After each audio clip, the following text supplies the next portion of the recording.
Joel ଅଧ୍ୟାୟ 1। ପଥୁଏଲଙ୍କ ପୁତ୍ର ଜୋଏଲଙ୍କ ନିକଟରେ ସଦାପ୍ରଭୁଙ୍କର ଏହି ବାକ୍ୟ ଉପସ୍ଥିତ ହେଲା। ହେ ପ୍ରାଚୀନଗଣ, ତୁମ୍ଭେମାନେ ଏହି କଥା ଶୁଣ। ଆଉ ହେ ଦେଶ ନିବାସୀ ସକଳ, ତୁମ୍ଭେମାନେ କର୍ଣ୍ଣପାତ କର। ତୁମ୍ଭମାନଙ୍କ ସମୟରେ କିଏ ବା ତୁମ୍ଭମାନଙ୍କର ପିତୃପୁରୁଷଗଣର ସମୟରେ କି ଏହା ଘଟିଅଛି? ତୁମ୍ଭେମାନେ ଆପଣା ଆପଣା ସନ୍ତାନଗଣକୁ ଏହା ଜଣାଅ ଓ ତୁମ୍ଭମାନଙ୍କର ସନ୍ତାନଗଣ ସେମାନଙ୍କ ସନ୍ତାନଗଣକୁ ଜଣାଉନ୍ତୁ। ଆଉ ସେମାନଙ୍କର ସନ୍ତାନଗଣ ଆସନ୍ତା ପୁରୁଷଙ୍କୁ ଜଣାଉନ୍ତୁ। ଶୁକକୀଟ ଯାହା ଛାଡ଼ିଲା, ପଙ୍ଗପାଳ ତାହା ଖାଇଅଛି, ଓ ପଙ୍ଗପାଳ ଯାହା ଛାଡ଼ିଲା, ପତଙ୍ଗ ତାହା ଖାଇଅଛି, ଓ ପତଙ୍ଗ ଯାହା ଛାଡ଼ିଲା, ଘୁର୍ଘୁରିଆ ତାହା ଖାଇଅଛି। ହେ ମତୁଆଳମାନେ, ଜାଗିଉଠ ଓ ରୋଦନ କର। ହେ ମଦ୍ୟପାୟୀ ସମସ୍ତେ, ମିଷ୍ଟ ଦ୍ରାକ୍ଷାରସ ସକାଶୁ ହାହାକାର କର, କାରଣ ତାହା ତୁମ୍ଭମାନଙ୍କ ମୁଖରୁ ଅନ୍ତର କରାଯାଇଅଛି। ଯେହେତୁ ଆମ୍ଭ ଦେଶ ବିରୁଦ୍ଧରେ ଏକ ଗୋଷ୍ଠୀ ଉଠି ଆସିଅଛି, ସେ ବଳବାନ ଓ ଅସଂଖ୍ୟ। ତାହାର ଦନ୍ତ ସିଂହଦନ୍ତ ତୁଲ୍ୟ ଓ ତାହାର କଳଦନ୍ତ ଏକ ବୃହତ୍ ସିଂହର କଳଦନ୍ତ ତୁଲ୍ୟ। ସେ ଆମ୍ଭର ଦ୍ରାକ୍ଷଲତା ଉଜାଡ଼ କରିଅଛି ଓ ଆମ୍ଭ ଡିମ୍ବିରି ବୃକ୍ଷର ଛେଲି ଛଡ଼ାଇ ପକାଇଅଛି। ସେ ତାହା ସମ୍ପୂର୍ଣ୍ଣ ଛେଲିଶୂନ୍ୟ କରି ପକାଇ ଦେଇଅଛି। ତହିଁର ଶାଖା ସବୁ ଶୁକ୍ଳ କରାଯାଇଅଛି। ଯୌବନକାଳୀନ ସ୍ୱାମୀ ଶୋକରେ ଚଟବସ୍ତ୍ର ପରିହିତା କନ୍ୟାତୁଲ୍ୟ ବିଳାପ କର। ସଦାପ୍ରଭୁଙ୍କ ଗୃହରୁ ଭକ୍ଷ୍ୟ ନୈବେଦ୍ୟ ଓ ପେୟ ନୈବେଦ୍ୟ ଅନ୍ତର କରାଯାଇଅଛି। ସଦାପ୍ରଭୁଙ୍କର ପରିଚାରକ ଯାଜକଗଣ ଶୋକ କରନ୍ତି। କ୍ଷେତ୍ର ଉଜାଡ଼ ହୋଇଅଛି, ଦେଶ ଶୋକ କରୁଅଛି, କାରଣ ଶସ୍ୟ ଉଜାଡ଼ ହୋଇଅଛି। ନୂତନ ଦ୍ରାକ୍ଷାରସ ଶୁଖିଯାଇଅଛି, ତୈଳ କ୍ଷୟ ପାଇଅଛି। ହେ କୃଷକଗଣ, ତୁମ୍ଭେମାନେ ଲଜ୍ଜିତ ହୁଅ। ହେ ଦ୍ରାକ୍ଷାକ୍ଷେତ୍ରର ପାଳକଗଣ, ତୁମ୍ଭେମାନେ ଗହମ ଓ ଯବ ବିଷୟରେ ହାହାକାର କର, କାରଣ କ୍ଷେତ୍ରର ଶସ୍ୟ ନଷ୍ଟ ହୋଇଅଛି, ଦ୍ରାକ୍ଷାଲତା ଶୁଷ୍କ ହୋଇଅଛି ଓ ଡିମ୍ବୁରି ବୃକ୍ଷ ମ୍ଳାନ ହେଉଅଛି।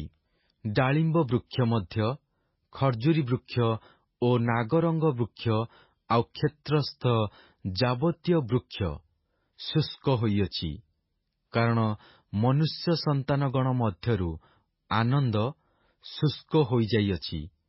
ହେ ଯାଜକଗଣ, ତୁମ୍ଭେମାନେ ଚଟବସ୍ତ୍ରରେ କଟି ବାନ୍ଧି ବିଳାପ କର। ହେ ଯଜ୍ଞବେଦୀର ପରିଚାରକଗଣ, ତୁମ୍ଭେମାନେ ହାହାକାର କର। ହେ ଆମ୍ଭ ପରମେଶ୍ୱରଙ୍କର ପରିଚାରକଗଣ, ତୁମ୍ଭେମାନେ ଆସ, ଚଟବସ୍ତ୍ର ପିନ୍ଧି ରାତ୍ରିଯାକ କ୍ଷେପଣ କର, କାରଣ ତୁମ୍ଭମାନଙ୍କ ପରମେଶ୍ୱରଙ୍କ ଗୃହରୁ ଭକ୍ଷ୍ୟ ନୈବେଦ୍ୟ ଓ ପେୟ ନୈବେଦ୍ୟ ନିବୃତ୍ତ କରାଯାଇଅଛି। ତୁମ୍ଭେମାନେ ପବିତ୍ର ଉପବାସ ନିରୂପଣ କର, ମହାସଭା ଆହ୍ୱାନ କର।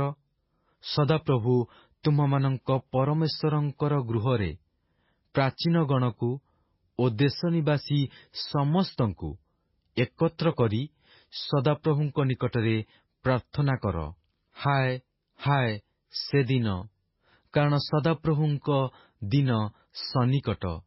ସର୍ବଶକ୍ତିମାନଙ୍କ ନିକଟରୁ ପ୍ରଳୟର ତୁଲ୍ୟ ତାହା ଉପସ୍ଥିତ ହେବ।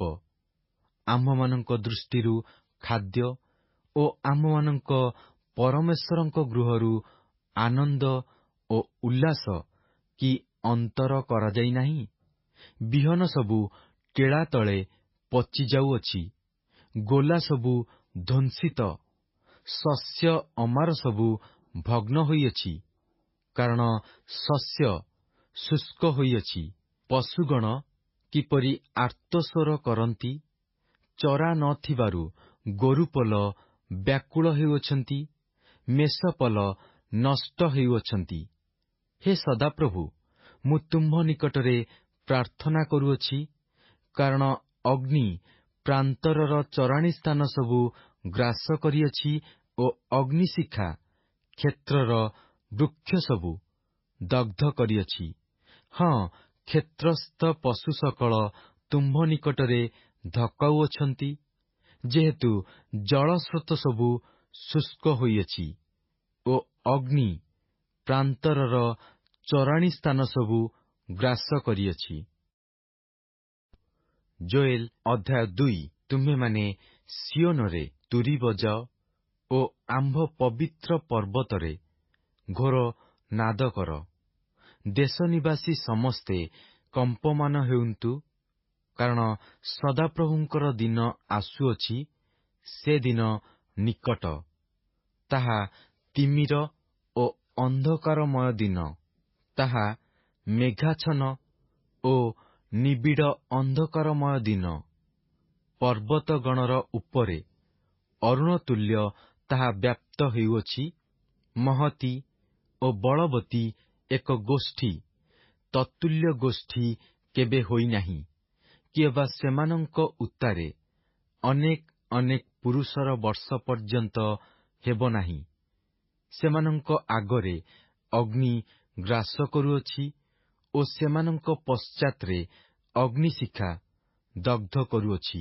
ସେମାନଙ୍କ ଆଗରେ ଦେଶ ଏଦନର ଉଦ୍ୟାନ ତୁଲ୍ୟ ଓ ସେମାନଙ୍କ ପଶ୍ଚାତରେ ତାହା ଧ୍ୱଂସିତ ପ୍ରାନ୍ତର। ଆଉ ସେମାନଙ୍କଠାରୁ ରକ୍ଷାପ୍ରାପ୍ତ କେହି ନାହିଁ। ସେମାନଙ୍କର ଆକାର ଅଶ୍ୱଗଣର ଆକୃତି ତୁଲ୍ୟ ଓ ସେମାନେ ଅଶ୍ୱାରୋହୀଗଣର ତୁଲ୍ୟ ଦୌଡ଼ନ୍ତି। ପର୍ବତଗଣର ଶୃଙ୍ଗରେ ରଥସମୂହର ଶବ୍ଦ ତୁଲ୍ୟ ସେମାନେ କୁଦନ୍ତି।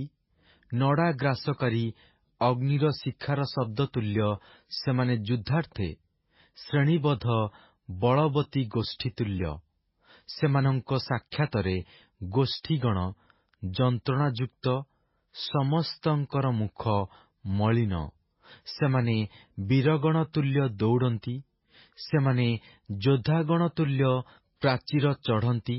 ସେମାନେ ପ୍ରତ୍ୟେକେ ଆପଣା ଆପଣା ପଥରେ ଅଗ୍ରସର ହୁଅନ୍ତି ଓ ସେମାନେ ଆପଣା ଆପଣା ଶ୍ରେଣୀ ଭଗ୍ନ କରନ୍ତି ନାହିଁ, ଅବା ସେମାନଙ୍କର ଏକ ଜଣ ଆନ ଜଣକୁ ଠେଲନ୍ତି ନାହିଁ। ସେମାନେ ପ୍ରତ୍ୟେକେ ଆପଣା ଆପଣା ପଥରେ ଅଗ୍ରସର ହୁଅନ୍ତି।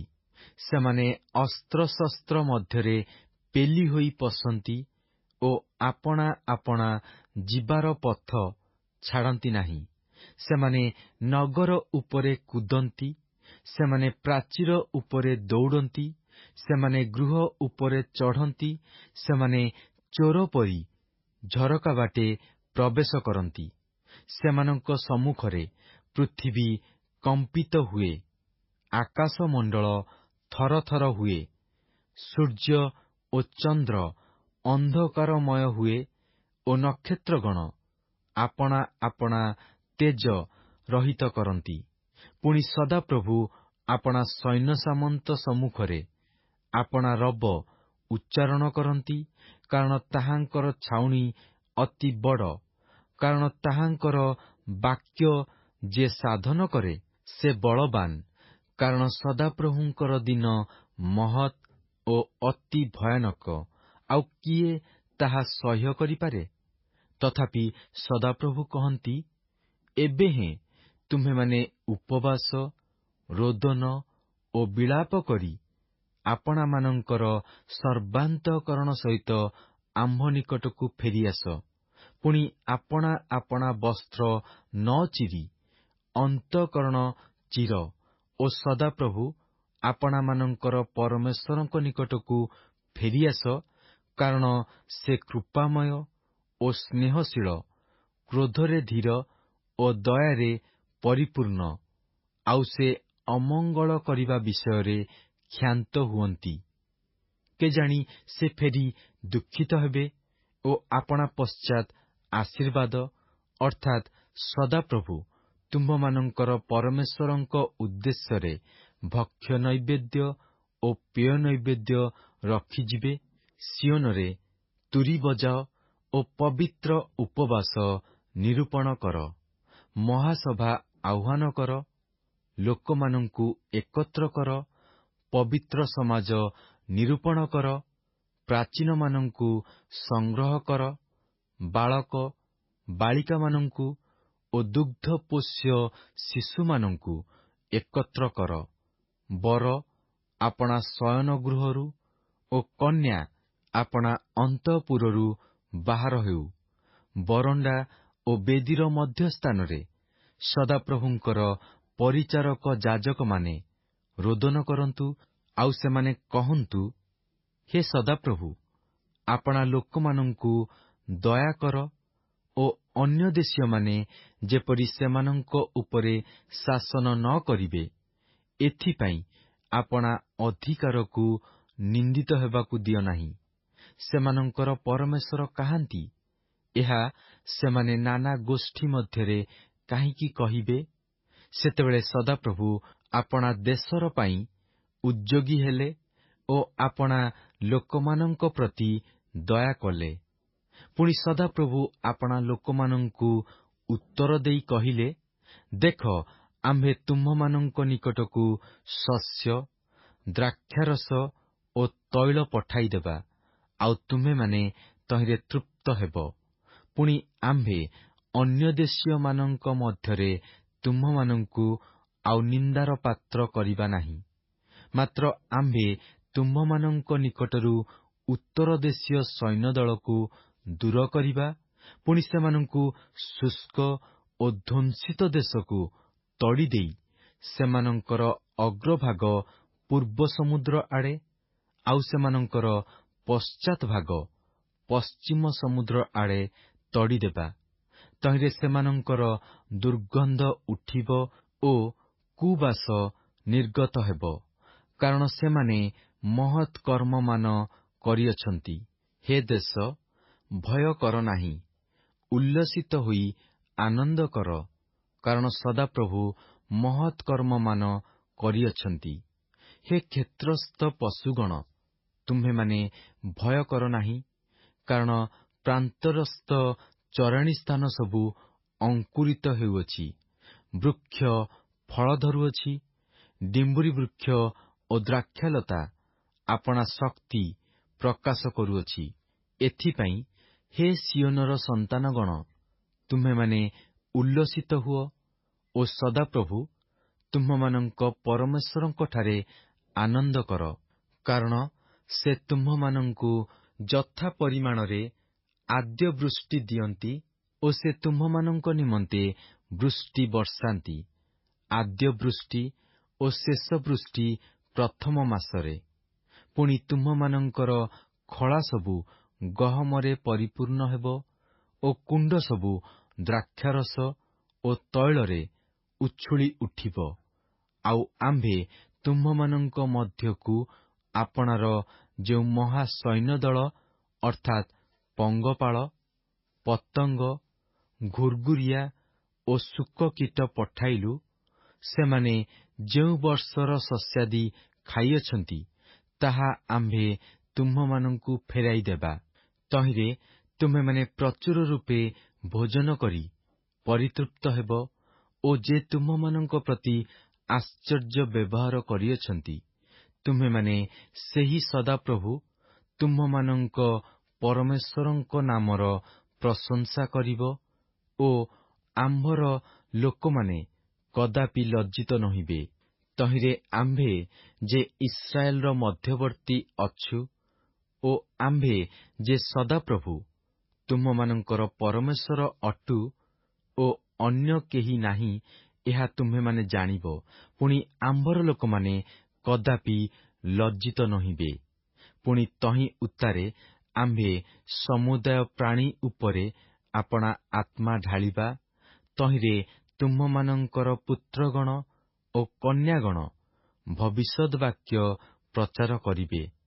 ତୁମ୍ଭମାନଙ୍କର ବୃଦ୍ଧ ଲୋକମାନେ ସ୍ୱପ୍ନ ଦେଖିବେ, ତୁମ୍ଭମାନଙ୍କର ଯୁବା ଲୋକମାନେ ଦର୍ଶନ ପାଇବେ। ଆଉ ସେ ସମୟରେ ମଧ୍ୟ ଆମ୍ଭେ ଦାସଦାସୀଗଣର ଉପରେ ଆପଣାର ଆତ୍ମା ଢାଳିବା, ପୁଣି ଆମ୍ଭେ ଆକାଶରେ ଓ ପୃଥିବୀରେ ରକ୍ତ ଓ ଅଗ୍ନି ଓ ଧୂମସ୍ତମ୍ଭର ଅଦ୍ଭୁତ ଲକ୍ଷଣ ଦେଖାଇବା। ସଦାପ୍ରଭୁଙ୍କର ମହତ୍ ଓ ଭୟଙ୍କର ଦିନର ଆଗମନର ପୂର୍ବେ ସୂର୍ଯ୍ୟ ଅନ୍ଧକାର ଓ ଚନ୍ଦ୍ର ରକ୍ତ ହୋଇଯିବ। ପୁଣି ଯେ କେହି ସଦାପ୍ରଭୁଙ୍କ ନାମରେ ପ୍ରାର୍ଥନା କରିବ, ସେ ଉଦ୍ଧାର ପାଇବ। କାରଣ ସଦାପ୍ରଭୁଙ୍କ ବାକ୍ୟ ପ୍ରମାଣେ ସିଓନ ପର୍ବତରେ ଓ ଜେରୁସାଲେମରେ ରକ୍ଷାପ୍ରାପ୍ତ ଲୋକମାନେ ରହିବେ। ପୁଣି ଯେଉଁମାନଙ୍କୁ ସଦାପ୍ରଭୁ ଆହ୍ୱାନ କରିବେ, ସେମାନେ ଅବଶିଷ୍ଟାଂଶର ମଧ୍ୟରେ ରହିବେ। ଯୋଏଲ ଅଧ୍ୟାୟ 3। କାରଣ ଦେଖ, ସେହି ଦିନରେ ଓ ସେହି ସମୟରେ ଯେତେବେଳେ ଆମ୍ଭେ ଯିହୁଦା ଓ ଜେରୁସାଲେମର ବନ୍ଦିତ୍ୱାବସ୍ଥା ପରିବର୍ତ୍ତନ କରିବା, ସେତେବେଳେ ଆମ୍ଭେ ଯାବତୀୟ ଗୋଷ୍ଠୀଙ୍କୁ ସଂଗ୍ରହ କରି ସେମାନଙ୍କୁ ଜିହୋଶାଫଟ ସଦାପ୍ରଭୁଙ୍କ ବିଚାର ଉପତ୍ୟକାକୁ ଓହ୍ଲାଇ ଆଣିବା। ଆଉ ସେମାନଙ୍କ ସଙ୍ଗେ ଆମ୍ଭ ଲୋକମାନଙ୍କର ଓ ଆମ୍ଭ ଅଧିକାର ଇସ୍ରାଏଲ ସପକ୍ଷରେ ବାଦାନୁବାଦ କରିବା। କାରଣ ସେମାନେ ସେମାନଙ୍କୁ ନାନା ଗୋଷ୍ଠୀ ମଧ୍ୟରେ ଛିନ୍ନ ଭିନ୍ନ କରି ଆମ୍ଭର ଦେଶ ବିଭାଗ କରିଅଛନ୍ତି। ପୁଣି ସେମାନେ ଆମ୍ଭ ଲୋକମାନଙ୍କ ନିମନ୍ତେ ଗୁଲିବାଣ୍ଟ କରିଅଛନ୍ତି ଓ ଏକ ବେଶ୍ୟା ପାଇଁ ଏକ ବାଳକ ଦେଇଅଛନ୍ତି ଓ ପାନ କରିବା ନିମନ୍ତେ ଦ୍ରାକ୍ଷାରସ ପାଇଁ ବାଳିକା ବିକ୍ରୟ କରିଅଛନ୍ତି। ଆହୁରି ହେ ସୋର, ସିଦୋନ ଓ ପଲେଷ୍ଟିଆର ସକଳ ଅଞ୍ଚଳ, ତୁମ୍ଭେମାନେ ଆମ୍ଭ ପ୍ରତି କଣ? ତୁମ୍ଭେମାନେ କି ଆମ୍ଭକୁ ପ୍ରତିଫଳ ଦେବ? ଓ ତୁମ୍ଭେମାନେ ଆମ୍ଭକୁ ପ୍ରତିଫଳ ଦେଲେ ଆମ୍ଭେ ଅବିଳମ୍ବରେ ଓ ଅତି ଶୀଘ୍ରରେ ତୁମ୍ଭମାନଙ୍କର ପ୍ରତିଫଳ ତୁମ୍ଭମାନଙ୍କର ନିଜ ମସ୍ତକରେ ବର୍ତ୍ତାଇବା। କାରଣ ତୁମ୍ଭେମାନେ ଆମ୍ଭର ରୂପା ଓ ସୁନା ହରଣ କରିଅଛ, ଆଉ ଆମ୍ଭର ଉତ୍ତମ ମନୋହର ପଦାର୍ଥମାନ ଆପଣାମାନଙ୍କର ମନ୍ଦିରକୁ ବହି ନେଇ ଯାଇଅଛ। ଆହୁରି ଯିହୁଦାର ସନ୍ତାନଗଣକୁ ଓ ଜେରୁସାଲେମର ସନ୍ତାନଗଣକୁ ସେମାନଙ୍କ ସୀମାରୁ ଦୂର କରିବା ନିମନ୍ତେ ଗ୍ରୀସର ସନ୍ତାନଗଣ ନିକଟରେ ସେମାନଙ୍କୁ ବିକ୍ରୟ କରିଅଛ।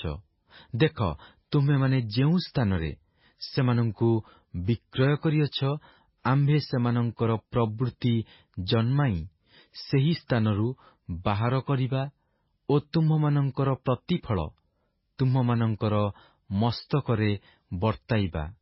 ପୁଣି ଆମ୍ଭେ ତୁମ୍ଭମାନଙ୍କର ପୁତ୍ରଗଣ ଓ ତୁମ୍ଭମାନଙ୍କର କନ୍ୟାଗଣକୁ ଯିହୁଦାର ସନ୍ତାନଗଣର ହସ୍ତରେ ବିକ୍ରୟ କରିବା।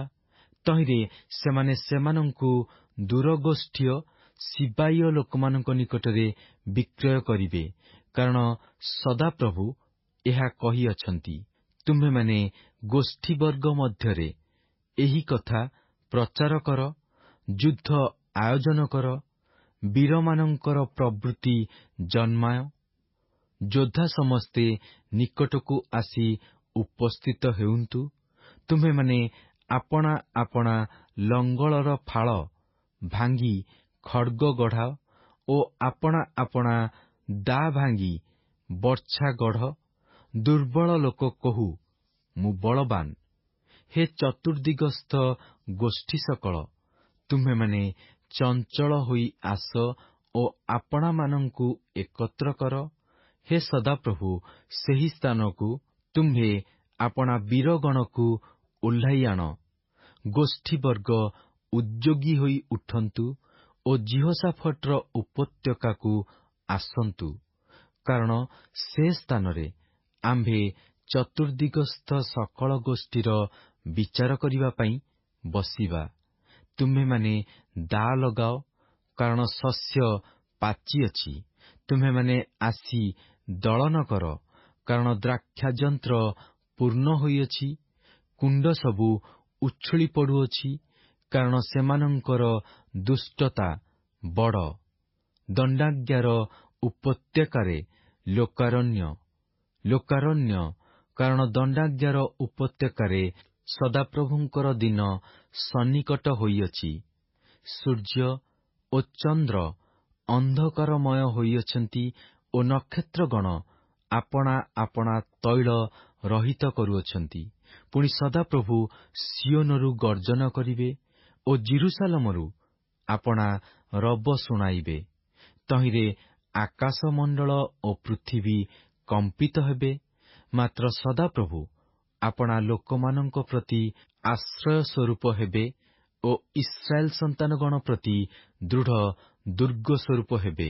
ତହିଁରେ ଆମ୍ଭେ ଯେ ସଦାପ୍ରଭୁ ତୁମ୍ଭମାନଙ୍କର ପରମେଶ୍ୱର ଅଟୁ ଓ ଆପଣା ପବିତ୍ର ପର୍ବତ ସିଓନରେ ବାସ କରୁ, ଏହା ତୁମ୍ଭେମାନେ ଜାଣିବ। ତହିଁରେ ଜିରୁସାଲମ ପବିତ୍ର ହେବ ଓ ବିଦେଶୀୟମାନେ ତହିଁ ମଧ୍ୟ ଦେଇ ଆଉ ଗମନାଗମନ କରିବେ ନାହିଁ। ସେଦିନ ପର୍ବତଗଣ ମିଷ୍ଟ ଦ୍ରାକ୍ଷାରସ କ୍ଷରଣ କରିବେ, ଉପପର୍ବତଗଣ ଦୁଗ୍ଧରେ ପ୍ରବାହିତ ହେବେ ଓ ଜିହୁଦାର ନଦୀ ସ୍ରୋତସକଳ ଜଳରେ ପ୍ରବାହିତ ହେବେ। ପୁଣି ସଦାପ୍ରଭୁଙ୍କ ଗୃହରୁ ଏକ ନିର୍ଝର ନିର୍ଗତ ହେବ, ତାହା ସିଟିମ୍ର ଉପତ୍ୟକାକୁ ଜଳମୟ କରିବ।